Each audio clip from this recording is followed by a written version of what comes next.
Hello students, welcome back to my channel. আমি দেবাঞ্জনা ঘোষাল। তোমরা দেখছো আমার সাথে তোমাদের নিজেদের channel Shikshamarg education and computer centre.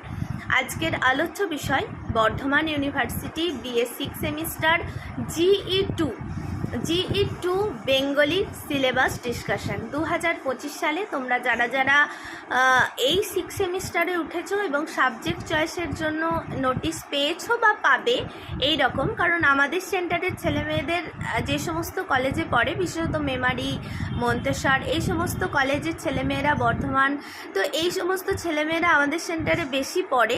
তো সেই হিসাবে বলছি যে তাদের কাছে অলরেডি সাবজেক্ট চয়েসের নোটিশ এসে গেছে। তো সেই হিসাবে তোমাদের কাছেও যদি সাবজেক্ট চয়েসের নোটিশ আসে, তাহলে তোমরা কোন অংশটা নেবে, কোন অংশটা সোজা, কোন অংশটা নিলে তোমাদের বেশি সুবিধা হবে, সেটি আমি আলোচনা করে দেবো। আমার প্রত্যেকটি স্নেহের ছাত্রছাত্রী তোমরা বারবার বলছিলে ম্যাম বা দিদি সংস্কৃতটা শুধু দিয়েছেন, তো বাকি সাবজেক্টগুলো দিয়ে দিলে আমাদের সুবিধা হয়। আমাদের সেন্টারে 6 সেমিস্টারের কলা বিভাগের মোটামুটি সব সাবজেক্টের স্টুডেন্ট আছে, প্রত্যেকটি ভিডিও আসবে। তোমরা শুধু চ্যানেলটিকে সাবস্ক্রাইব করে পাশে থাকা বেল আইকনটি প্রেস করে রেখো, যাতে যখনই আমরা ভিডিও আপলোড করব তোমাদের কাছে নোটিফিকেশান চলে যায়।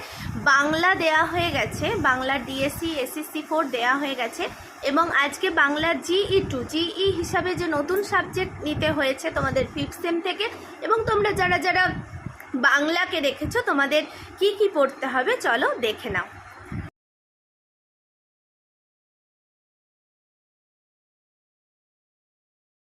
আচ্ছা দেখো, BA 6 semester Bengali GE two syllabus discussion 2025 Bardhaman ইউনিভার্সিটির আন্ডারে যে কোনো কলেজেই তোমরা পড়ো না কেন, তোমরা যারা যারা জিই2 হিসাবে, মানে জিই1 তোমরা পড়ে এসছো 5th সেমে, এই 6 সেমিস্টারে সেটা জিই2 হয়ে যাবে। জিই2 হিসাবে তোমরা যারা যারা বাংলাকে রেখেছো তোমাদের সিলেবাস কিন্তু এটা আমাদের সেন্টারের হোয়াটসঅ্যাপ নাম্বার 8609778925। এই হোয়াটসঅ্যাপ নাম্বারে মেসেজ করতে পারো তোমরা যদি অনলাইনে বা অফলাইনে অ্যাডমিশন নিতে চাও, অথবা তোমরা এই সমস্ত সাবজেক্টের নোটস পারচেস করতে চাও, কিনতে চাও, তাহলে এই হোয়াটসঅ্যাপ নাম্বারে তোমরা মেসেজ করো, তোমাদের সমস্ত ডিটেলস বলে দেওয়া হবে। দেখো, তোমাদের যেটা জিই সিলেবাসে দেওয়া হয়েছে সেটা হচ্ছে 19 শতকের বাংলা ভ্রমণ সাহিত্য ও চিঠিপত্র। মানে 19 শতকের বাংলা সাহিত্যে যে ভ্রমণ সাহিত্যের উদ্ভব এবং চিঠিপত্রের উদ্ভব, সেটি তোমাদের এখানে পড়তে হচ্ছে। কি কি পড়তে হচ্ছে? তোমাদের ভ্রমণ সাহিত্য নির্মাণের ইতিহাস পড়তে হচ্ছে। আচ্ছা, এই ভ্রমণ সাহিত্যের ধারাবাহিকতা পড়তে হচ্ছে, এবং ভ্রমণ সাহিত্যের অবদান, মানে ভ্রমণ সাহিত্য যারা লিখেছেন তার মধ্যে স্বামী বিবেকানন্দের লেখা কিছু ভ্রমণ সাহিত্য তোমাদের পড়তে হবে।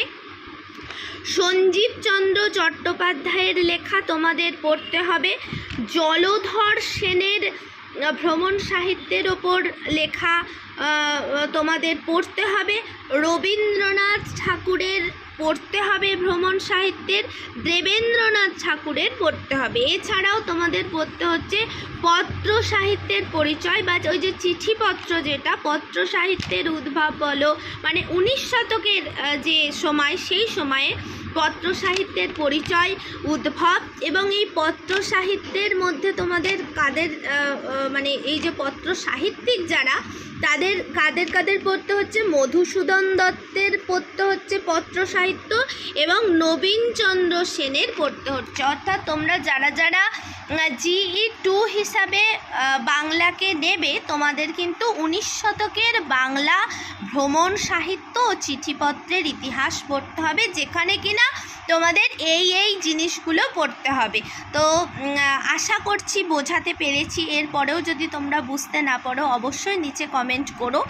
আর প্রত্যেকে ভালো থেকো এবং সুস্থ থেকো। এইভাবে যেভাবে পাশে আছো সেইভাবেই কিন্তু পাশে থেকো। আর তোমরা আর যে যে সাবজেক্টসের তোমরা বুঝতে পারছো না, সিলেবাসগুলো বলে দিলে ভালো হয়। তোমরা অবশ্যই কমেন্ট করতে পারো, আমরা চেষ্টা করব ভিডিও আপলোড করে দেওয়ার। প্রত্যেকে ভালো থেকো এবং সুস্থ থেকো।